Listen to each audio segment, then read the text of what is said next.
BBA, BCA, BCom Computers. 100% placement guarantee. I create Degree College, Kukatpalli, Hyderabad. Kukatpally సహస్రాణి కేసులో mystery ఇంకా ఇప్పటికీ వీడలేదు. ఎవరు ఆమెను అంత క్రూరంగా హత్య చేశారనే విషయం ఇప్పటికీ తేలలేదు. పోలీసులు రకరకాలుగా ఇన్వెస్టిగేషన్స్ చేస్తున్నప్పటికీ హంతకుడు మాత్రం దొరకలేదు. నిజానికి హంతకులు ఏదో ఒక క్లూని ఎలాగైనా వదిలి వెళ్తారు. అలాంటిది ఈ కేసులో మాత్రం ఒక ఛాలెంజింగ్గా తయారైనటువంటి పరిస్థితి. సో మనకి దీనికి సంబంధించి ఒక్కసారి మాజీ పోలీస్ ఆఫీసర్ రెడ్డన్న గారిని అడిగి మరింత సమాచారం తెలుసుకుందాం. సార్ నమస్తే అండి. నమస్కారం అమ్మా. సార్ జనరల్గా ప్రతి మర్డర్ కేసులోనో లేకపోతే ప్రతి ఇలాంటి ఏదో ఒక కేసెస్లో మనం చూస్తుంటాం ఎక్కడో ఒక దగ్గర చిన్న క్లూ అయినా దొరికిపోతుంది. బట్ ఎంత ట్రై చేసినా 4 days బట్టి ఇప్పటి వరకు ఎలాంటి క్లూ కూడా పోలీసులకు దొరకలేదు. చాలా మందిని ఇప్పటికే వాళ్ళు ఇన్వెస్టిగేట్ చేసి ఉన్నారు. సీసీటీవీలో చుట్టుపక్కలంతా ఫుటేజ్ తీశారు సీసీల నుంచి, అయినా కూడా ఏమీ దొరకలేదు. ఉన్నటువంటి సమాచారం ప్రకారం అంటే ఎవరైతే అటాప్సీ చేశారో ఆ డాక్టర్స్ చెప్తున్న దాని ప్రకారం ఏంటంటే ఆ గాయాల లోతును బట్టి 25 ఏళ్ల మనిషి చేసినట్టుగా అనిపిస్తుంది అని చెప్తున్నారు. అసలు ఎలా జరిగి ఉండొచ్చు, మీరేమనుకుంటున్నారు సార్ మీ ఎక్స్పీరియన్స్ ప్రకారం? ఎందుకంటే మీరు కూడా పోలీస్ ఆఫీసర్గా పనిచేశారు కాబట్టి మీ ఎక్స్పీరియన్స్ ప్రకారం ఇంత ఛాలెంజింగ్ కేసు ఎప్పుడన్నా మీ లైఫ్లో చూసారా? ఇది అసలు ఎలా సాల్వ్ అయ్యే అవకాశం ఉంది? అక్కడ గాయాలను బట్టి మీకేమనిపిస్తుంది? దేంతో చంపుండొచ్చు అనిపిస్తోంది? ఛాలెంజింగ్ కేసులు అయితే చాలానే చూసాం కానీ బట్ ఒకటి, పోలీసులు అయితే దేవదూతలు గారు లేదా పైనుంచి దిగొచ్చిన యక్షకులు గంధర్వులు కాదు. కాబట్టి వీళ్ళు మనుషులే. కాకపోతే అతీత శక్తులు లేకపోయినా అతీతమైనటువంటి సౌకర్యాలు ఉన్నాయి ఇప్పుడు పోలీసులకి. దానివల్ల ఏమిటంటే పోలీసులు ఏ విధంగానైనా క్షుణ్ణంగా దీన్ని ఛేదించడానికి వీలుంది. ఒకటి ఏమిటంటే ప్రిన్సిపల్, ఎప్పుడైనా ఏదైనా ఒక అఫెన్స్ జరిగితే, మర్డర్ అనుకోండి, రేప్ అనుకోండి, ఇంకోటి ఏదైనా జరిగితే డెకాయిటీ కానీ రాబరీ కానీ, డెఫినెట్ గా ప్రతి ముద్దాయి వారికి సంబంధించిన ఏదో ఒక క్లూని సీన్ ఆఫ్ అఫెన్స్ లో వదిలిపోతాడు. ఇది ప్రిన్సిపల్, ఎంత గొప్ప నేరస్తుడైనా. కాకపోతే పోలీసులకి ఆ ఓపిక ఉండాలా. ఓపికగా ప్రతి ఒక్కటి క్షుణ్ణంగా ఎగ్జామిన్ చేస్తే దీనికి ఆ ముద్దాయికి సంబంధించిన ఏదో ఒక ఆనవాళ్ళు దొరికి తీరుతుంది. కాకపోతే ఇవాళనా రేపా 10 రోజుల తర్వాతనా అనేది కష్టం. చాలా కేసుల్లో, మేము చేసిన కేసుల్లో కూడా 3 months తర్వాత వచ్చినవి ఉన్నాయి. అంతెందుకు, ఈ నందరాజు గౌడ్, పాపయ్య గౌడ్, శ్రీనివాస్ గౌడ్ జరిగిన మర్డర్ కేసులో లోకల్ పోలీసులో కేఎస్ఎన్ మూర్తిని ఫేమస్ డీసీపీ, ఆయన డిఐజీగా ఉన్నప్పుడు పెద్ద పెద్ద కేసులు సాల్వ్ చేసినాడు. ఆయనకి ఇచ్చినాడు 4 నెలలు, ఏమీ కాలేదు. తర్వాత నేను సిఐడిలో ఉన్నాను, నాకు ట్రాన్స్ఫర్ చేశారు ఆ కేసుని. మాకు కూడా చెప్తామే ఏదో ఒక రకంగా వెతకపోయిన తీగ కాలికి తగిలినట్టు, అదే విధంగా మాకు అతి కష్టం మీద మా దగ్గరకు వచ్చిన 2 నెలల తర్వాత మాకు దొరికి కరెక్ట్ గా మొత్తం ఇంట్రాగేషన్ చేసి ఇన్వెస్టిగేషన్ లో ఏమేమి లైనింగ్స్ ఉన్నాయో అన్ని చేసేటప్పటికి మాకు 2 months పట్టింది. మొత్తం ముద్దాయిల్ని అరెస్ట్ చేశాము. అందులో కొందరు పోలీసులపై తిరగబడితే ఎన్కౌంటర్ అయ్యారు. కొందరు పాకిస్తాన్కు పారిపోతూ, జైల్లో నుంచి పారిపోయి పాకిస్తాన్ వైపు పోతుంటే అక్కడ వాళ్ళని కాల్ చేశారు. మిగతా వారికి జైలు ఉరి శిక్ష రాలేదు, కానీ వాళ్ళకి మాత్రం జైలు శిక్ష 10 ఏళ్ళు లైఫ్ పడింది, 3-4. సో ఆ విధంగా ఇవాళే అయిపోయింది ఈ కేసు అనడానికి లేదు. ఎప్పుడైనా కేసులో డెఫినెట్ గా క్షుణ్ణంగా, అంటే ఓపిక్గా దాని టైం తీసుకోవాలి. ప్రత్యేకించి ఇప్పుడు లోకల్ పోలీసులో ఎట్లుంటుందంటే, ఇవాళ మర్డర్ కేసు వచ్చింది, దాని మీద పడతారు అందరూ. 10 రోజులు అయిపోతే ఇంకా ఇంపార్టెంట్ కేసు వచ్చిందంటే దాని మీద పడతారు. దానివల్ల ఒక 4-5 నెలలు పోతే దీనిపైన కాన్సన్ట్రేషన్ తగ్గిపోతుంది.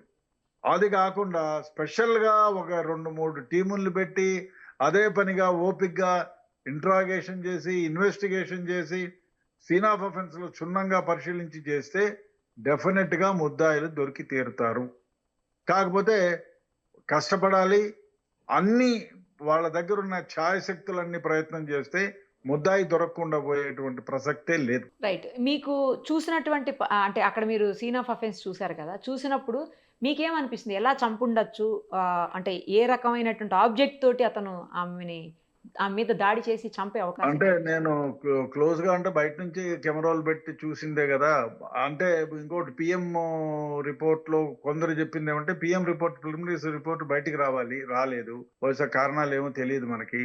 సో వచ్చిండొచ్చు. లేదు విసిరా అవన్నీ పంపించారు కాబట్టి అన్నీ వచ్చిన తర్వాత ఒకేసారి కలెక్ట్ చేసి పోలీసులకు పిఎంఓ పోస్ట్ మార్టం రిపోర్ట్ ఇస్తారు కాబట్టి అదే విధంగా ఈ ఈ ఇన్వెస్టిగేషన్ ఆ పిఎంఓ రిపోర్ట్ వస్తే మనకు తెలుస్తుంది. ఇప్పుడు మనకు తెలిసిన వ్యవహారం ఏమంటే sharp edged weapon, pen knife లాంటిది, చిన్న నైఫ్ లాంటిది, చిన్న ఓకే. అంటే మరి గొడ్డలో ఆ, లేకపోతే ఆ. పెద్ద కత్తో కాకుండా షార్ప్ ఎడ్జ్డ్ నైఫ్ లాంటి కత్తి, షార్ప్ ఎడ్జ్డ్ నైఫ్, దాంతో పొడిచినట్టు దాదాపు 3 నుంచి 4 ఇంచి లోపలికి పోయింది గాయం కూడా, అంటే బలంగా పొడిచి ఉండాలి. ఓకే. ఆ ఇంజురీస్ అన్ని కూడా ఆమెకి లెఫ్ట్ సైడ్ అయ్యాయి కాబట్టి రైట్ హ్యాండెడ్ అనేటువంటిది ఒకటి ఇంజురీస్. లెఫ్ట్ హ్యాండెడ్ అయితే ఎడం పక్క ఆమెకి మనకి ఆపోజిట్ లో ఉండే వ్యక్తికి రైట్, మనం లెఫ్ట్ హ్యాండ్ తో పొడిస్తే అవతల ఎదురుగా ఉండే మనిషికి ఆపోజిట్ సైడ్ లో పడతాయి. అదే విధంగా ఇంజురీస్ అన్ని కూడా ఆ రైట్ సైడ్ కే ఉన్నాయి కాబట్టి లెఫ్ట్ సైడ్ కే ఉన్నాయి కాబట్టి లెఫ్ట్ హ్యాండెడ్ తో పొడిచినట్టు, రైట్ హ్యాండ్ తో పొడిచినట్టు అనుకుంటున్నారు. అదే విధంగా అంటే అమ్మాయిని ఎట్టి పరిస్థితుల్లో బ్రతకనివ్వకూడదు, చంపేయాలి, బ్రతికితే మా గురించి అన్ని విషయాలు బయటికి తెలుస్తాయనే ఉద్దేశంతో చచ్చేంత వరకు పొడిచారు. కచ్చ తీరా పొడిచినట్టు అనిపిస్తా ఉంది. అయితే మొత్తానికి హంతకుడు అయితే దొరికే అవకాశాలు ఉన్నాయి, అంతే కదా సార్ ఇందులో కన్ఫర్మ్ గా? డెఫినెట్ గా దొరుకుతాడు. ఇవాళ రేపా అని తెలియదు కానీ బట్ పోలీసులు మాత్రం దీని గురించి ఎడతెరిపి లేకుండా ప్రయత్నాలు చేస్తూ ఉంటే 100కి 100 పాళ్ళు ముద్దాయి దొరికి తీరుతాడు. అదే విధంగా ఈ సీన్ కు కనెక్ట్ చేసే వెపను, ఆయన పొడిచిన వెపను, ఆయన వచ్చింది, ఇవన్నీ కూడా ట్రేస్ అవుతాయి. సీన్ ఆఫ్ అఫెన్స్ కి ఆయన వెపన్ దాచింది, వాడు బట్టలు ఉంటాయి, ఒకవేళ సబ్బు పెట్టి ఉతికినా కూడా బ్లూరే దాని కింద ఎగ్జామిన్ చేస్తే ఆ ట్రేసెస్ ఆఫ్ అవన్నీ ఉంటాయి. ఎంత సబ్బులు పెట్టి కడిగినా ఇంకా వాడు కాల్ చేస్తే దాన్ని ట్రేస్ చేయడం కష్టమవుతుంది. కానీ అలాగే మరకలు పడిన చెప్పులు ఉంటాయి, అవన్నీ కూడా ట్రేస్ చేయొచ్చు. కత్తి ఉంటుంది, దానిపైన ఫింగర్ ప్రింట్స్ ఉంటాయి, ఇవన్నీ కూడా ట్రేస్ చేయొచ్చు. కాకపోతే ఇన్వెస్టిగేషన్ పర్ఫెక్ట్ గా అదే పనిగా కూర్చొని ఇన్వెస్టిగేట్స్ ఓపిక్ గా చేయగలిగితే డెఫినెట్ గా ఉంటాయి. జనరల్ గా క్లూస్ టీమ్ వచ్చి అన్ని చెక్ చేసి తీసుకుంటారు కదా, క్లూస్ టీమ్ ప్రైమరీగా అసలు ఫస్ట్ ఏమేమి తీసుకుంటారు, ఏమేమి కలెక్ట్ చేస్తారు వాళ్ళు క్లూస్? హెయిర్ కింద పడిందా, బట్టలు, ఇప్పుడు అమ్మాయి పెనుగులాటలో వాడికి షర్టుకు బటన్ ఊడిపోయి ఉండొచ్చు, అదే విధంగా దారం, అలాంటి ఘర్షణ ఏం జరగలేదు అని మనం అనుకుంటాం, క్షుణ్ణంగా పరిశీలిస్తే ఉండొచ్చు. వాడి జుట్టు ఊడిపోయి ఉండొచ్చు, ఆ పొడిచేటప్పుడు పొడుచు బాబు అని ముందరకు పోదు కదా, ఆమె పోయడానికి ప్రయత్నం చేస్తుంది, జుట్టు పట్టుకోవడానికి ప్రయత్నం చేస్తుంది, షర్ట్ పీసు పట్టుకోవడానికి, ఏదో ఒకటి పట్టుకోవడానికి ఆపడానికి ప్రయత్నం అయితే చేస్తారు ఎవరైనా. అసంకల్పిత ప్రతీకార చర్య అంటారు దానికి.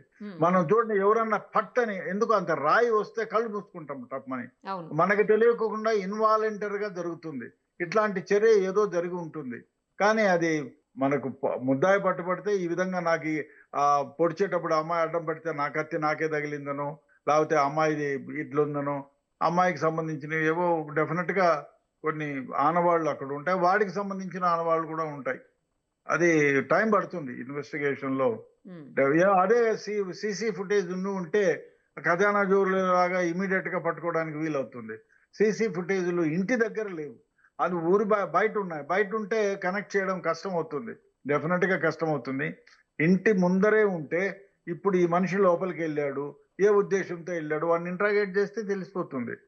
ఆ వీధిలో తిరిగే వాళ్ళని బహుశా వాడు ఆ ఇంటి దగ్గరికి పొద్దున్నే 9-8 గంటలకే వచ్చేసి అక్కడ కూర్చొని అందరూ వెళ్ళిపోయిన తర్వాత పైకెక్కి, అంటే వాడు డెఫినెట్ గా 2-3 ఈ అమ్మాయిని చంపాలా అని ప్లాన్ వేసుకున్నాడైతే ఈ ఇంటి పైన ఈ పిల్లలు ఎవరెవరు ఉంటారు ఇంట్లో, పెద్దవాళ్ళు ఎప్పుడు ఎన్ని గంటలకు వెళ్ళిపోతారు, ఎప్పుడు వస్తారు అనేది అబ్జర్వ్ చేసి ఉంటాడు, అబ్జర్వ్ చేసే చేసినాడు.